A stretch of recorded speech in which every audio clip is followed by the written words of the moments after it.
साथियों, citizens amendment act को लेकर जो अभी रूल्स नोटिफाई किए गए हैं और ये एक्ट जो है नागरिकता संशोधन कानून जो लागू हुआ है उसको लेकर के बहुत प्रतिक्रियाएं आ रही हैं।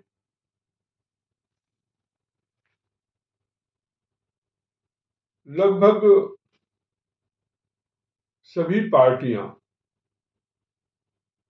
कांग्रेस के लगभग सभी नेता, आम आदमी पार्टी और उनके नेता, तृणमूल कांग्रेस, ये सभी उसका विरोध कर रहे हैं। द्रविड़ मुनेत्र कड़गम और सभी चाहते हैं कि इसमें मतलब उनका ये कहना है कि मुस्लिम्स इसमें से क्यों हटा दिए गए, अर्थात मुस्लिम्स को भी इसमें इंक्लूड किया जाए।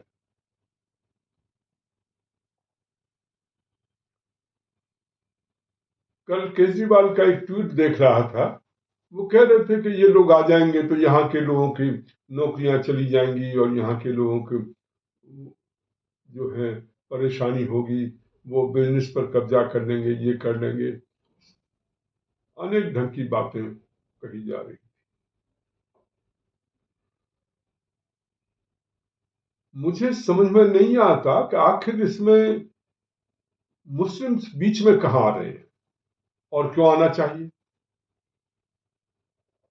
ये एक्ट इस बात के लिए है कि जिनके साथ परसिक्यूशन किया गया है, जिनके साथ अत्याचार हो रहा है, ऐसे माइनॉरिटीज को यहां पर, और जो दिसंबर 2014 तक आ चुके हैं, उनको सिटीजनशिप दी जाएगी। और वो इस आधार पर कि यदि परसिक्यूशन हुआ है तो उसको देख करके वेरिफिकेशन करके किया जाए। अब आप ये कहते हैं कि साहब देखिए सेकुलरिज्म जो है खत्म हो गया, आप मुसलमानों को बाहर कर रहे हो, मुसलमानों को भी बुलाइए। रोहिंग्याओं के साथ म्यांमार में अत्याचार हो रहा है, उनको भी यहां पर बुलाइए। बांग्लादेश में जिन मुसलमानों के साथ अत्याचार हो उनको भी बुलाइए।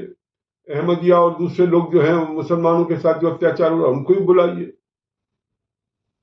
मतलब इन सबको मुसलमानों के साथ हो रहा अत्याचार मुस्लिम देशों में दिखाई देता है।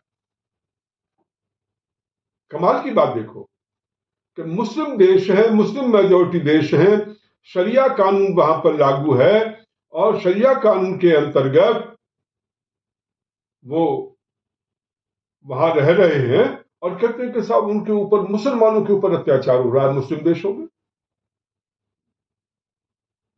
और जब हिंदुओं की बात की जाती है तो कोई अत्याचार की बात नहीं करता। किसी ने एक शब्द नहीं कहा कि हिंदुओं के साथ वास्तव में अत्याचार हो रहा है। न अरविंद केजरीवाल के मुंह से एक शब्द निकला, न और किसी नेता के मुंह से एक शब्द निकला कि वहां पर माइनॉरिटीज के साथ, हिंदुओं के साथ, सिखों के साथ और दूसरे जो क्रिश्चियन हैं उनके साथ अत्याचार हो रहा है। और इस कारण से हो रहा है क्योंकि इस्लामिक शरिया वहां पर लागू है और वो सीधा भेद करते हैं कि इस्लामिस्ट जो है उन्हीं को रहने का अधिकार है, उन्हीं को जीने का अधिकार है, काफिरों को अधिकार नहीं है। और केवल ऐसा नहीं कहते ही है कि केवल पुस्तकों में लिखा है। ऐसे बहुत से मजहब हैं जिनकी पुस्तकों में काफी कुछ लिखा, परंतु वो समझ चुके हैं कि ये समय जो है इन बातों का नहीं है, किसी समय किसी ने लिख दिया, अब मिलकर के रहने की आवश्यकता है। तो वो अत्याचार नहीं करते, परंतु जहां भी इस्लामिक कंट्रीज हैं वो, और जहां शरिया कानून लागू है, वो हमेशा उनके साथ जो माइनॉरिटीज हैं या दूसरे धर्म के लोग हैं उनके साथ अत्याचार करते रहते हैं। विशेष रूप से पाकिस्तान। आप कल्पना करिए कि जब देश स्वतंत्र हुआ था 47 में, उस समय हिंदू सिखों की जो पॉपुलेशन थी वो 30% थी वहां पर, और आज 1% रह गई है, 1%।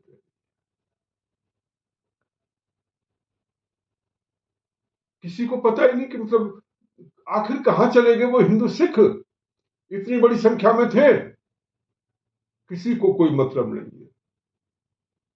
हम रोजाना अखबार में पढ़ते हैं कि कहीं किसी हिंदू बहन बेटी का, क्रिश्चियन बहन बेटी का किडनैपिंग कर दी, बलात्कार कर दिया, जबरदस्ती शादी कर दी गई, या उनका मर्डर कर दिया गया, या वहां जो हिंदू थे उन पर अटैक कर दिया गया, उनके मंदिरों को खत्म कर दिया गया, उन पर अटैक किया गया, उनकी मूर्तियां तोड़ दी गई। अभी बहुत बड़ा एक जो फेमस मंदिर था वो बुलडोजर चला करके वहां तोड़ दिया गया, लिंगराज का मंदिर जो कहलाता है। तो इस ढंग से लगातार वहां पर अत्याचार हो रहे हैं, और उस सब के बावजूद कोई ये कहने को तैयार नहीं है, इनमें से जितने लोग हैं, कि हाँ वास्तव में हिंदुओं के साथ, क्रिश्चियन के साथ और जो माइनॉरिटीज हैं उनके साथ इन देशों में अत्याचार हो रहे हैं। कोई मानने को तैयार नहीं। और आप कल्पना करिए कि ये तो नेता है कि चलो ये वोट के लिए बात करते हैं। एक इंदिरा जयसिंह जो कि एडिशनल सॉलिसिटर जनरल रह चुकी हैं, अर्थात गवर्नमेंट की ओर से कोर्ट में, सुप्रीम कोर्ट में अपियर हुआ करती थी। वो लिखती हैं कि जी बहुत बड़ा अत्याचार हो रहा है। क्या अत्याचार हो रहा है? कि मुसलमानों को इसमें से बाहर कर दिया गया।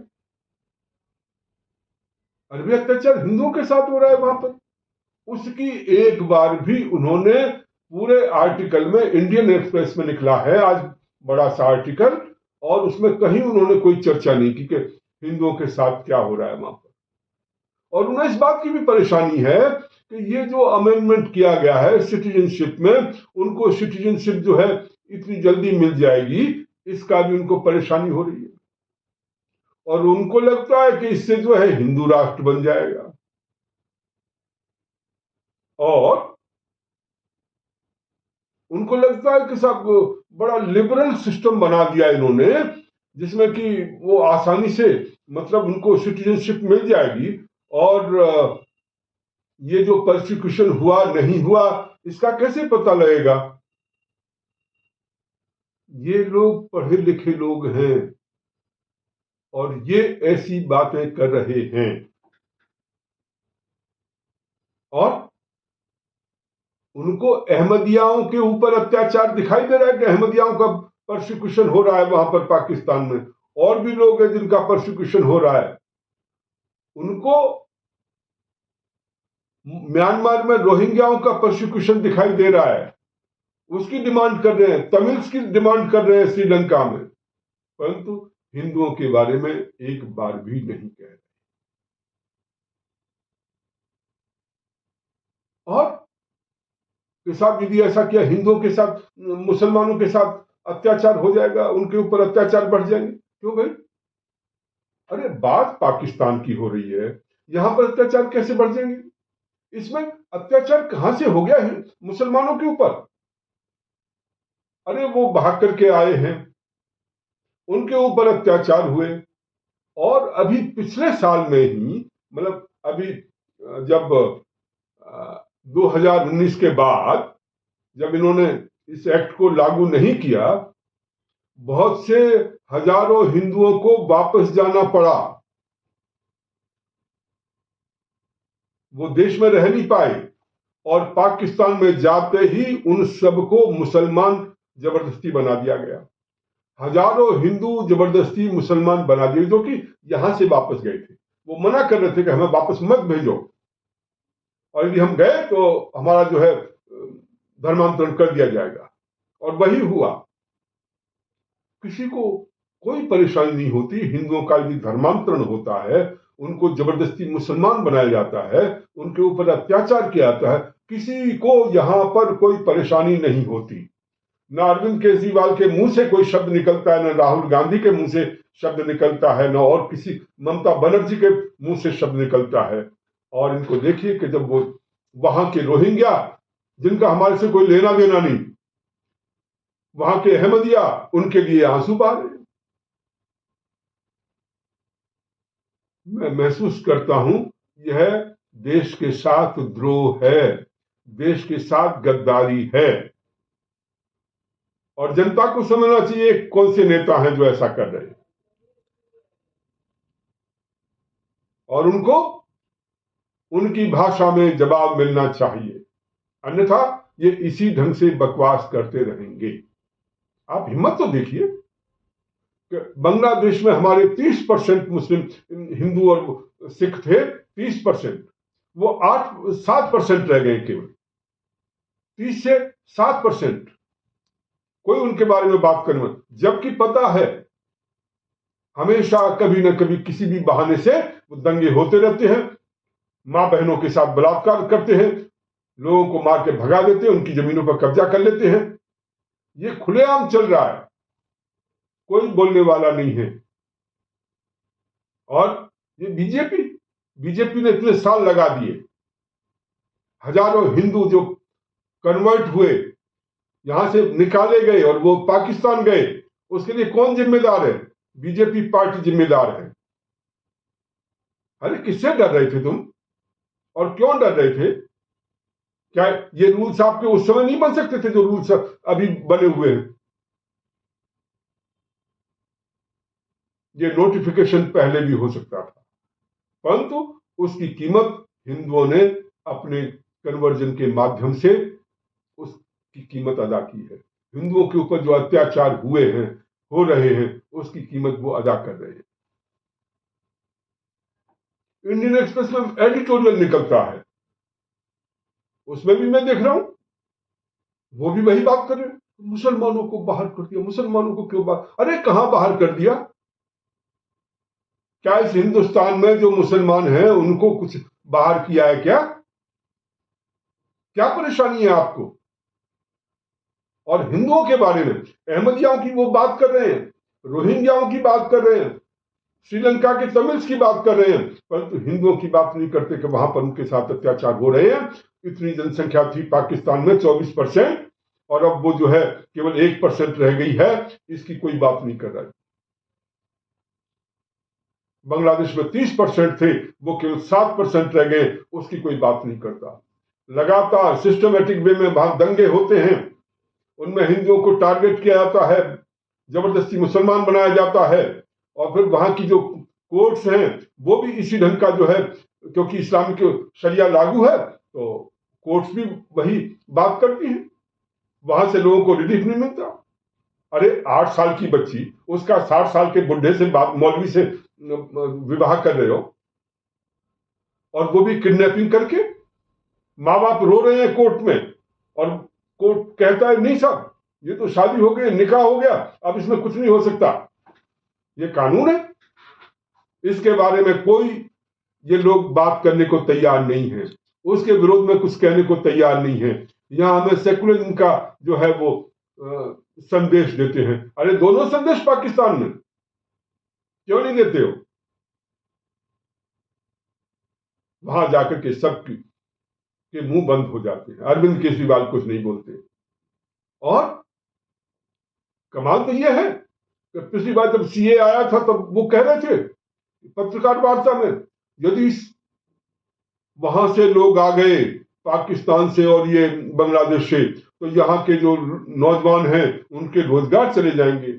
और इस व्यक्ति ने एक बार भी रोहिंग्या और बांग्लादेशी घुसपैठिए जो हैं उनके बारे में मुंह नहीं खोला कि ये करोड़ों बांग्लादेशी घुसपैठिए यहाँ पर हैं, रोहिंग्या हैं, इनको बाहर निकाला जाना चाहिए, या इन्होंने यहाँ के नौजवानों की नौकरी दी हुई है, यहाँ के नौजवानों को बेरोजगार किया हुआ है, ये यहाँ के रिसोर्सेज पर जो है पल रहे हैं। और धूर्तता देखो इनकी कि जब यहां कुछ मकान बने फ्लैट्स बने ईडब्ल्यूएस के लिए, उसमें बड़ी चालाकी से रोहिंग्या और बांग्लादेशियों को अलॉट कर दिए गए। ये अरविंद केजरीवाल। तो साथियों, देश में सेकुलरिज्म के नाम को लेकर के, सेकुलरिज्म की आड़ देकर के हिंदुओं के साथ बहुत अत्याचार किया जा रहा है। हिंदुओं के साथ खुलेआम नाइंसाफी की जा रही है। और अब मुस्लिम कौन कर रहा है? हिंदू मुस्लिम। अरे इंदिरा जयसिंह कर रही है, इंडियन एक्सप्रेस का जो संपादक है वो कर रहा है, वो हिंदू मुस्लिम कर रहे हैं। हिंदू आ गए और मुस्लिम नहीं आए। अरे तुम्हारा सेकुलरिज्म क्या तभी पूरा होता है कि जब, यदि हिंदू ने कोई मर्डर किया तो सजा किसको दी जाएगी? हिंदू को दी जाएगी। या मुसलमान ने किया तो मुसलमान को दी जाएगी। आप सेकुलरिज्म के नाम पर यह चाहते हो कि सब मुसलमान को सजा दी तो हिंदू को भी आप सजा दो साथ में। क्यों भाई? ये कौन सा तरीका है? प्रोसिक्यूशन उनका हो रहा है, उनकी आबादी घट रही है, कोई उस पर पूछने वाला नहीं। लगातार, पहले तो बिल्कुल नहीं आता था, तो कम से कम सोशल मीडिया है तो पता लग जाता है। पहले तो जानकारी भी नहीं हो पाती थी, अब कम से कम जानकारी तो मिल जाती है। तो इस रूप में हिंदुओं के साथ अत्याचार हो रहा है। वो यहां भाग करके आए हुए हैं, वो यहां आश्रय लेना चाहते हैं, शरण लेना चाहते हैं। और ये सारे लोग, आप देखिए, IUML, इंडियन यूनियन मुस्लिम लीग, उसने पिटीशन डाली हुई है इस एक्ट के खिलाफ सुप्रीम कोर्ट में। ये वही मुस्लिम लीग है जिसने देश का बंटवारा करवाया था। इस मुस्लिम लीग का यहां पर क्या काम है? ये मुस्लिम लीग यहां पर कैसे होनी चाहिए और क्यों होनी चाहिए? ओवैसी ने पिटीशन डाली हुई है, कांग्रेस के जयराम रमेश है, उन्होंने पिटीशन डाली हुई है, तृणमूल कांग्रेस की महुआ मोइत्रा, उन्होंने पिटीशन डाली हुई है, और न जाने कितने लोग हैं, कम से कम 200 पिटीशन पड़ी हुई है सुप्रीम कोर्ट। ये जो तरीका चल रहा है सेकुलरिज्म के नाम पर, ये बहुत गलत है। और यदि सेकुलरिज्म का मतलब यही है तो फिर ऐसे सेकुलरिज्म की हमें आवश्यकता नहीं है। और जब आप बार बार यही करते हो तो हिंदू और मुसलमानों के बीच में आप फूट डालते हो, और फूट डालकर आप मुसलमानों का वोट लेने के लिए आप ये राजनीति खेलते हो। ये देश के हित में नहीं है। जो प्रताड़ित हैं, जो दिखाई दे रहा है, उस सब के बावजूद आप उनके समर्थन में एक बात कहने को तैयार नहीं है, कुछ बोलने को तैयार नहीं है हिंदुओं के समर्थन में। और आप अहमदियाओं की बात करते हो, तमिलों की बात करते हो, आप रोहिंग्याओं की बात करते हो। ये कौन सा तरीका है? तो साथियों, इस वीडियो को अधिक से अधिक संख्या में शेयर करें, कमेंट्स करें, लाइक करें। ये हमारी आवाज अधिक से अधिकतम लोगों तक पहुंचनी चाहिए। किस ढंग के राजनेता हैं, किस ढंग के लोग हैं जो कि सेकुलरिज्म के नाम पर इस देश को बर्बाद करने की योजना बना रहे हैं, और जो वास्तव में प्रताड़ित हैं, जिन पर अत्याचार हो रहे हैं, उनको किस ढंग से इन्होंने इतने सालों तक इस देश में नागरिक नहीं बनने दिया, उनको कोई सुविधाएं नहीं दी, और जो रोहिंग्या या बांग्लादेशी अवैध घुसपैठिए इस देश में आए, उनको सब जगह जो है शेल्टर दे दिया गया, उनको सुविधाएं दी जा रही हैं। अरविंद केजरीवाल उनको पैसा देते हैं, राशन देते हैं। ये क्या तरीका है? और उनको जब मन में आता है तब पिछले दिनों राजस्थान में हमने देखा था हिंदुओं को किस ढंग से जो है, जो बाहर से आए हुए थे, बुलडोजर ला करके उनके छोटी छोटी, वो भी गर्मी में, जब भयानक गर्मी पड़ रही थी, जहां आसपास कुछ पानी का साधन नहीं था, उस गर्मी में उनके मकान तोड़ दिए गए, झोपड़ियां तोड़ दी गई। तो ये अत्याचार वहां से आने के बाद भी इस देश में ये लोग कर रहे हैं। तो इसको समझने की जरूरत है। ऐसे नेताओं को और ऐसी राजनीतिक पार्टियों को